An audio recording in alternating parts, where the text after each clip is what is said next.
இன்னும் ஒர்க் ஆகவே மாட்டேங்குது. டாமி டாமி ஏய் ஏய் டாமி எந்திரி. ஏய் இது கேஸ் எடுத்துட்டியா?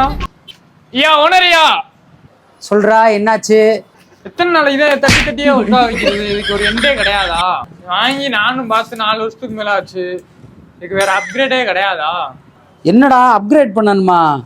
ஏன் இந்த பம்பு டெஸ்ட்டுக்கு என்ன நல்லா இருக்குல்ல, இன்னும் பல வருஷம் ஓடும் போல இதை பார்த்தா. இன்னும் இதை பல வருஷம் வச்சு ஓட்டலாமா? இது வாங்கின 4 வருஷத்துல எத்தனை விட்டு எத்தனை ஜாயிண்ட் ரிட்டையர்மெண்ட் கொடுத்து விடுங்க. அதுக்கு செலவு பண்ணலான்னு முடிவு பண்ணிட்டீங்க, என்ன பண்றது சொல்லு.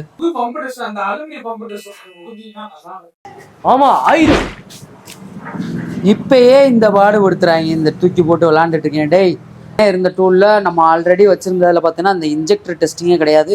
பல வருஷங்களுக்கு முன்னாடி நம்ம வாங்கினது. ஸோ இது வரைக்கும் நல்லா ஓடிட்டு இருந்துச்சு. இப்போ ஒரு சில வயசானனால அதை ரிட்டைர்மெண்ட் கொடுத்துட்டு நம்ம வந்து புது டூலுக்கு அப்கிரேட் பண்ணுறோம். ஸோ ஏன்னா குவாலிட்டியுமே பக்காவாக இருக்கும். இந்த இன்ஜெக்டரில் இந்த நாபை வந்து டெக்னிக்கலாக இப்போ எதுக்கு நம்ம அப்படின்னு பார்த்தோம்னா, நாபை ரொட்டேட் பண்ணுறப்ப பார்த்தீங்கன்னா அட் அ டயத்தில் இதில் என்ன ஒரு ஃபங்க்ஷன் நடக்குதுன்னா, நமக்கு இன்ஜெக்டருக்கு பார்த்தீங்கன்னா நாபு நார்மல் மோடில் இருக்கப்போ பார்த்தீங்கன்னா ஒரு 4 வோல்ட் வருது. ஃப்ளாஷ் ஆகி வரும். அந்த 4மே கண்டினியூஸாக வராது. நமக்கு அந்த இன்ஜெக்டர் வந்து பல்ஸ் ஆகி வரும்ன்றக்காண்டி 4 வோல்ட்லேருந்து 1 வோல்ட்டுக்கு போயிட்டு வரும். இதே இது இன்க்ரீஸ் பண்ணுறப்ப பார்த்தீங்கன்னா இப்போ என்ன வோல்ட்டுக்கு வருதுன்னா, இதை இன்க்ரீஸ் பண்ணுறப்ப நமக்கு இது 8 வோல்ட்டு கிட்ட வரும். இன்க்ரீஸ் பண்ணுறப்ப 9 வோல்ட்டு கிட்ட வருது. 9, 8 அந்த மாதிரி தான் வரும். ஏன்னா இங்கே ஒரு எல்இடி கொடுத்துருக்காங்க. ஸோ இந்த எல்இடி இண்டிகேட்டருமே பார்த்தீங்கன்னா அதுக்கேத்தாப்புல ஃப்ளாஷ் ஆகுது. இப்போ ஸ்லோ பண்ணிட்டோம்னா அந்த இண்டிகேட்டர் ஃப்ளாஷிங் இருக்குது பார்த்தீங்களா, அந்த ஃப்ளாஷிங் ஸ்லோ ஆகுதுங்களா.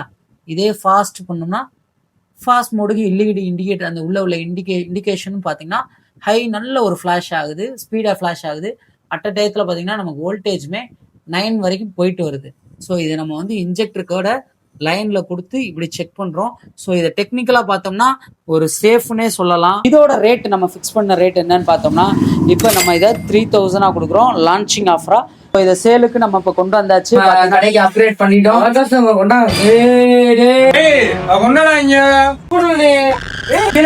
கொஞ்சம் வாங்கடா இங்க, கொஞ்சம் தாங்க. தாங்கப்பா, தாங்க.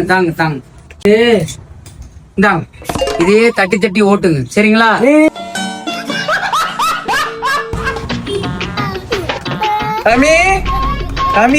அருமா இருக்கியா?